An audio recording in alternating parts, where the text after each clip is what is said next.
Assalamualaikum warahmatullahi wabarakatuh. Halo guys, kembali lagi bersama saya Bobby Heren. Dan kali ini kita akan kembali komentari video ngawur dari Tamparagi yang judul Rahasia Al-Kahfi dari Al-Quran surah 18 18:26 ya. Surah 18 ayat 9-26 Ashabul Kahfi. Kita akan langsung nonton videonya, habis itu akan kita komentari guys. Halo semua. Di dalam Al-Quran surah yang ke-18 yang bernama surah Al-Kahf yang berarti gua pada ayat ke-9 sampai ke-20 ada cerita tentang beberapa orang yang tertidur selama 309 tahun sebagai tanda kebesaran Allah. Sayangnya, Al-Quran tidak memberikan informasi siapa mereka, kenapa mereka tidur di dalam gua itu ada di mana, dan lain sebagainya. Al-Quran bahkan tidak memberitahukan jumlah mereka. Bentar ya, nih kita sebelum kita masuk jauh ke dalam videonya, kita harus paham dulu ya logika ini.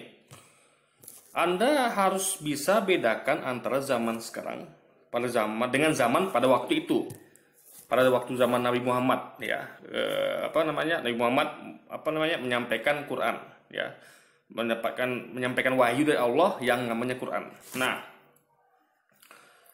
sekarang ya, ini dunia zaman internet ya.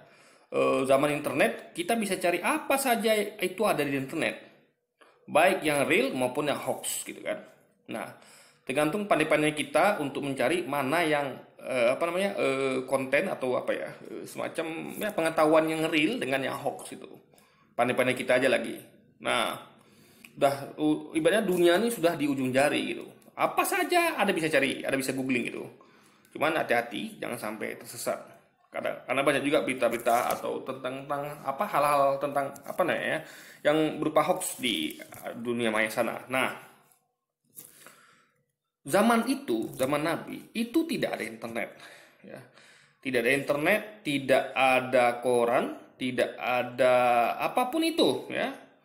Literatur ada, tapi literatur itu sangat langka, hanya dimiliki oleh orang-orang tertentu, terutama oleh orang-orang pelajar, scholar gitu kan. Jadi orang-orang terdidik yang itu mereka nggak banyak pada waktu itu guys. Jadi nggak seperti sekarang. Sekarang aja itu orang yang nggak sekolah banyak ya, apalagi dulu gitu. Sekarang aja yang sekolah udah di mana-mana itu banyak nggak sekolah atau cuma tamat SD. Dulu itu apalagi yang sekolah sangat langka sekali. Yang bahkan orang itu ya sekolah itu sampai jalan jauh-jauh bermil-mil gitu. Jadi ya intinya adalah jangan bayangkan zaman itu dengan zaman sekarang. Nah, di zaman sekarang aja ya, kalau kita lihat landscape ya dunia ya. Contoh, jangankan lagi tentang cita-cita di luar sana. Yang lokal aja kita banyak nggak tahu guys. Contoh sekarang saya ada di Riau ya, di Kota Pekanbaru. Tentang apa saja cerita rakyat atau apapun itu yang terjadi di kota-kota sebelah Pekanbaru kayak Bangkinang, kayak Pangkalan Pinci atau yang lainnya, atau bahkan provinsi kayak tetangga ya kayak Sumatera Utara, Sumatera Barat, itu saya nggak tahu gitu.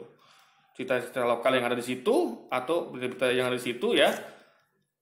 Bahkan kalau kita lihat ya, karena berita itu biasanya kalau kita lihat berita itu yang terkini ya, yang langsung menyebar itu, belum lagi yang dulu. Itu biasanya hanya menayangkan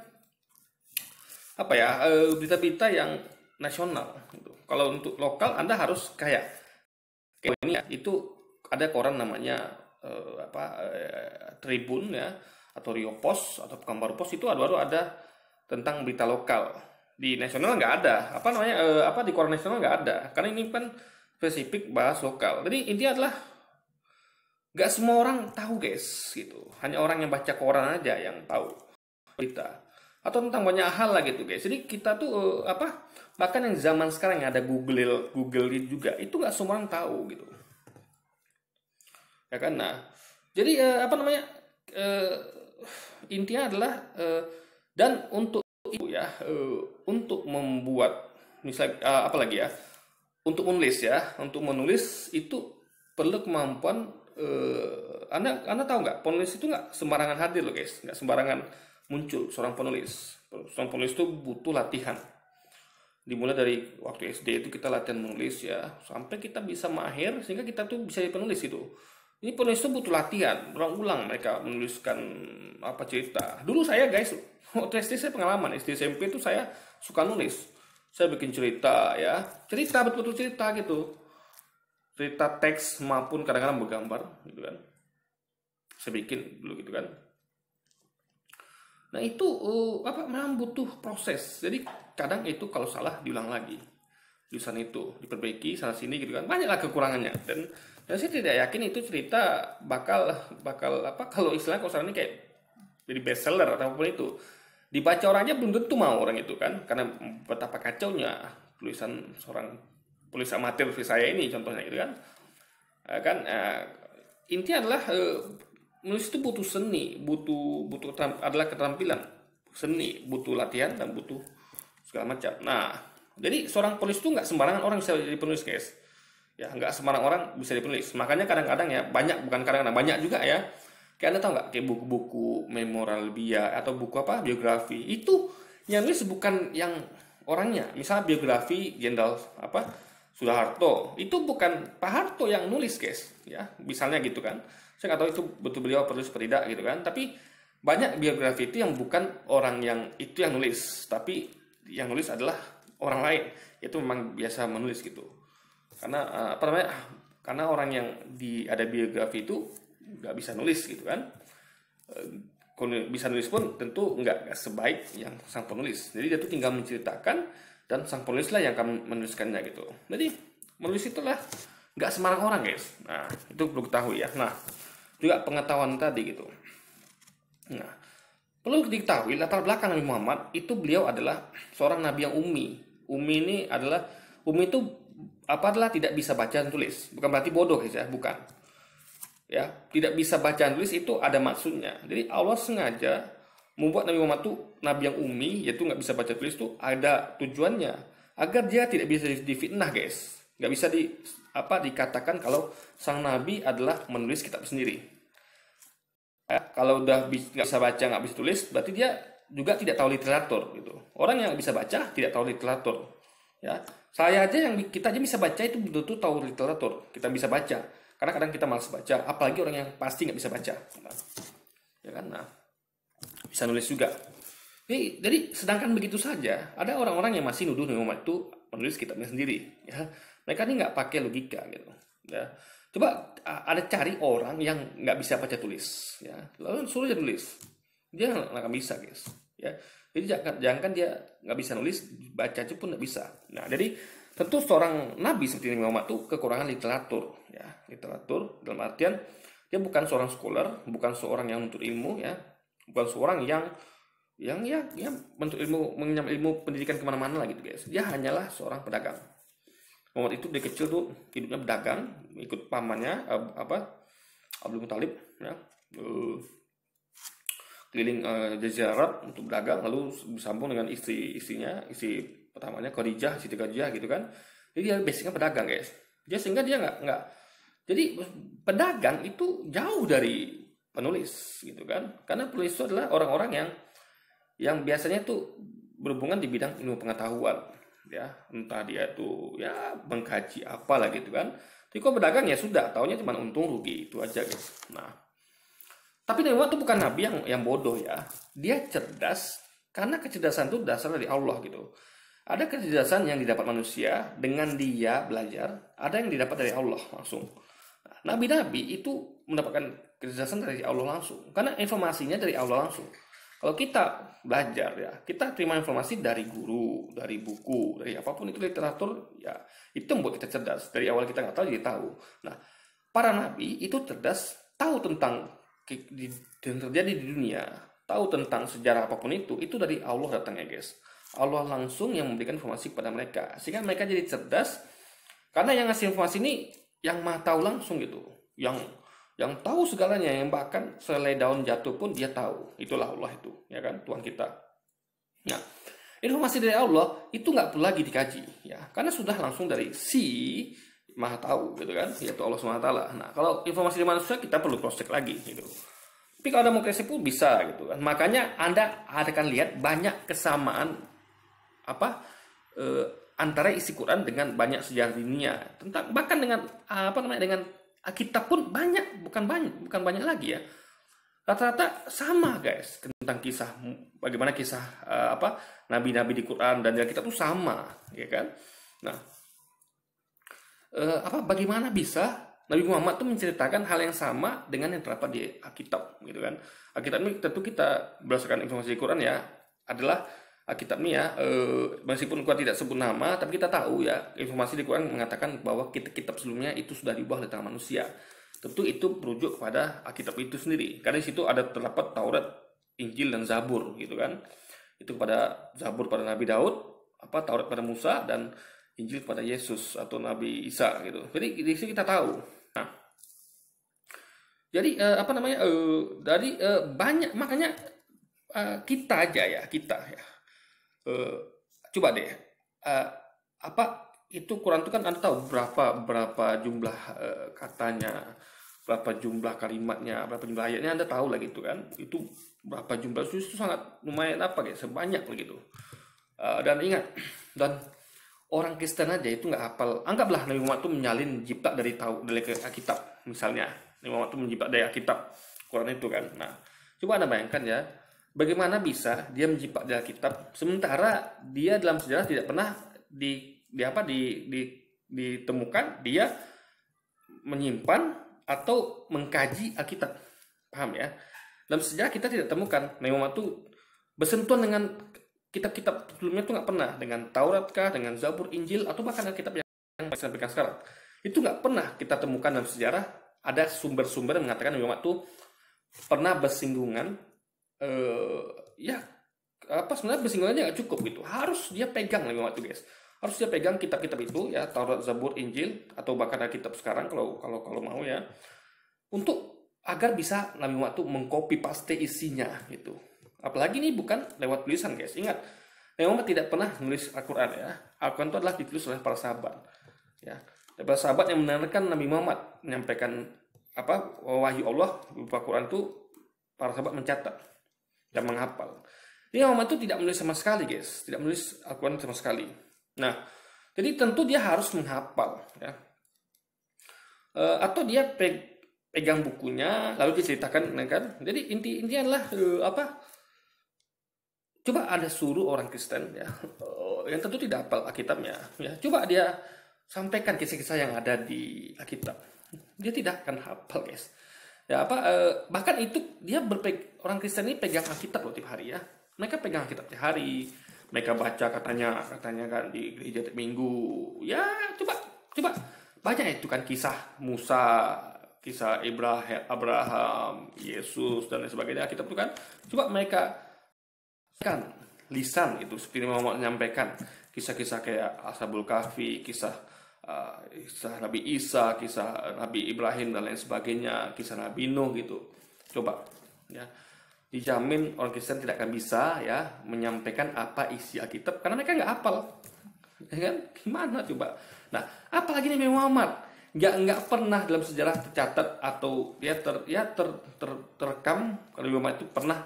Jangan lagi mengkaji seperti orang Kristen mengkaji Alkitab, seperti orang Kristen membaca kitab, ya.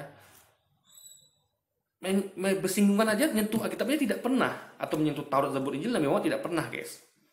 Ya kan? Nah, bagaimana bisa Nabi Muhammad itu menyampaikan kisah yang sama dengan Alkitab? Paham ya? Sedangkan Anda misalnya gini deh, ada orang Kristen ya, suruh deh dia buat kitab yang sama dengan Alkitabnya, kisah-kisahnya gitu, ya kan? Nah, dia kan baca tiap hari itu, buat ya. Saya yakin ya, ada kesalahan entah tahunnya, entah kisahnya gitu. Dan itu pun mereka harus membaca dulu gitu, mengingat gitu kan. Oh, kisahnya begini, kisahnya begini. Nah, dia coba buat lagi, buat sebuah buku yang anggap itu buku Quran yang katanya menjiplak Alkitab, ya kan? Aku tuh kata orang kisah tuh menjiplak Alkitab gitu kan, karena banyaknya kesamaan kisah yang mirip gitu. Padahal itu logikanya itu adalah dari sumber yang sama, yaitu Allah, makanya ada kemiripan ya. Allah mau ngasih informasi yang sama pada nabi-nabi, karena Tuhannya sama, tentu informasi sama, kecuali Tuhannya beda. Kalau sumbernya Tuhan yang sama, yang satu itu ya Allah itu, tentu informasinya akan sama diterima nabi-nabi. Nah, mungkin Nabi A informasi beda dengan Nabi B, ya kan? Berarti ada salah satu yang keliru, yang arang itu, ya kan? Nah, apa yang disampaikan kepada Yesus, kepada Muhammad, Nabi Musa itu sama, guys, bahwa Allah itu satu, tidak satu Tuhan, tidak Tuhan selain Allah, dan lain sebagainya, dan lain sebagainya. Nah, jadi umat Kristen akan kesulitan untuk mengulang meriset kisah-kisah yang ada di Alkitab mereka.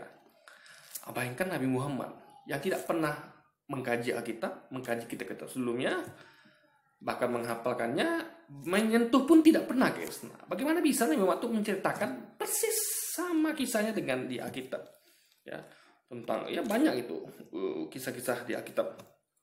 Dan Muhammad, ingat, Nabi Muhammad itu bukan seorang yang biasa bercerita. Dia bukan seorang yang, kalau kita tahu sekarang ya, ada orang yang memang guru gitu kan, ada orang yang berprofesi sebagai guru, sebagai apalah gitu, yang biasa ngomong, public speaking gitu kan, biasa penulis itu. Nah, Muhammad bukan orang seperti itu, dia hanya basicnya berdagang gitu. Nah, jadi makanya ini sangat logis kalau ini adalah firman dari Allah, informasi yang dari Allah gitu. Ini Muhammad tuh menerima mentah-mentah yang informasi yang Allah sampaikan. Makanya itulah hasilnya Quran, ya. Makanya Allah menantang di Quran, ya, coba buat kitab seperti Quran ini, ya. Sesungguhnya kamu tidak akan mampu, ya. Seluruh orang coba gabung, pintar ya. Bahkan Allah tantang dengan suruh jin-jin dan setan untuk buat juga gabung sama kalian, tidak akan mampu, guys. Kemudian tanpa lagi dia coba kan, kemarin dia coba membuat apa yang sama dengan Quran, faktanya ngaco kan. Saya udah pernah buat video itu, dimana tanpa lagi sok katanya bisa buat kitab seperti Quran. Lalu dia tes gitu, hasilnya ngawur, guys, entah apa yang dibikinnya gitu. Jadi apalagi seorang Nabi Muhammad yang tidak membaca literatur, yang tidak seperti kita yang masih bisa googling, nggak tahu googling masih bisa. Nabi Muhammad apa mau diguling coba? Dia taunya hanya berdagang, ya, untung rugi itu aja, guys. Jadi sekali lagi, guys, ini dasar untuk berpikir, ya. Orang-orang yang menuduh Nabi Muhammad itu menjiplak-jiplak. Jadi katanya kisah ini dijiplak di kisah inilah, ini dijiplak di kisah inilah gitu kan. Kalau Nabi Muhammad adalah seorang penulis atau seorang mengkaji literatur, oke, saya setuju itu. Ada kemungkinan seperti itu. Tapi beliau adalah seorang pedagang murni, ya, yang nggak bisa baca tulis gitu. Ya, karena jadi sekali lagi, ini tuduhan yang Anda itu tidak logis lah gitu. Jadi Anda perlu membayangkan Anda hidup di zaman Nabi, ya. Anda perlu tahu tidak ada apa-apa di sana, tidak ada internet, tidak ada koran, TV, semua tidak ada. Informasi taunya hanya dari orang-orang yang datang dari tempat tertentu gitu. Nah, ya kan, hanya itu saja. Ya kalau ketemu sama orang itu, kalau tidak gimana? Kayak pedagang dari mana datang ke situ, ya kalau dia mau cerita tentang itu, kalau dia cuma berdagang gimana gitu kan. Jadi intinya adalah, dan orang juga tidak peduli hal gituan, orang tahunya cuma berdagang, ya sudah gitu kan. Tapi memang orang ini memang kurius tentang hal literatur, oke. Jadi orang berdagang itu ya tahunya cuma berdagang, barang terjual, sudah gitu. Pikirkan lagi gimana supaya barangnya nanti di mana dia beli barang, di mana dijual gitu kan. Itu saja yang ada di kepala para pedagang. Mereka tidak peduli dengan literatur gitu kan. Nama pedagang, ya. Jadi kalau Anda tahu pedagang itu, ya, apalagi pedagang zaman dahulu, bukan pedagang kayak sekarang, guys. Pedagang sekarang masih bisa lah pakai internet gitu. Dulu mana ada gitu kan. Nah, jadi sekali lagi logika itu harus Anda pakai. Jadi kalau Anda menuduh Nabi Muhammad itu mencipta kisah-kisah yang ada di yang lain, itu ada salah besar. Logika Anda berarti nggak jalan berarti, guys. Al-Quran hanya memberitahukan bahwa ada yang berkata 3 orang, ada yang berkata 5 orang, ada yang berkata 7 orang, ditambah 1. Nah, ya. Nanti ada orang yang mengatakan jumlah mereka 3 orang. Yang keempat adalah anjingnya. Dan yang lain mengatakan jumlah mereka 5 orang. Yang keenam adalah anjingnya. Sebagai terkan yang goib. Dan yang lain lagi mengatakan jumlah mereka 7 orang. Yang ke-8 adalah anjingnya. Jadi ini adalah perkiraan orang-orang zaman itu. Karena itu adalah suatu hal yang goib, ya. Kisah ini adalah suatu hal yang goib. Dalam artian itu tidak diketahui orang. Kita tahu kisah ini dari Allah yang menyampaikan langsung kejadian ini gitu. Jadi orang tuh hanya nerka-nerka, yang tahu hanya Allah saja. Nah, jadi Allah menyuruh Muhammad mengatakan, ya, katakanlah Muhammad, kata Allah kan, Tuhanku lebih mengetahui jumlah mereka. Nah, Jadi ini membantah semua orang yang tadi tahu itu, yang nebak-nebak. Oh mungkin 5, 4, 5, 6, 7 gitu kan. Tidak, Tuhan lebih mengetahui gitu. Dan tidak ada yang mengetahui mereka kecuali sedikit. Ya. Karena itu ada yang tahu tapi sedikit guys. Karena itu janganlah engkau Muhammad berbantah tentang hal mereka kecuali perbantahan lain saja. Dan jangan engkau menanyakan tentang mereka kepada siapapun. Jadi Nabi Muhammad itu sudah mendapatkan informasi dari Allah. Jadi cukup itu.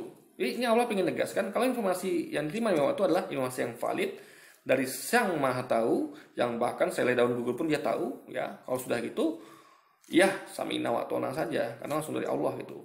Tanya orang-orang percuma, mereka cuma bisa nerka.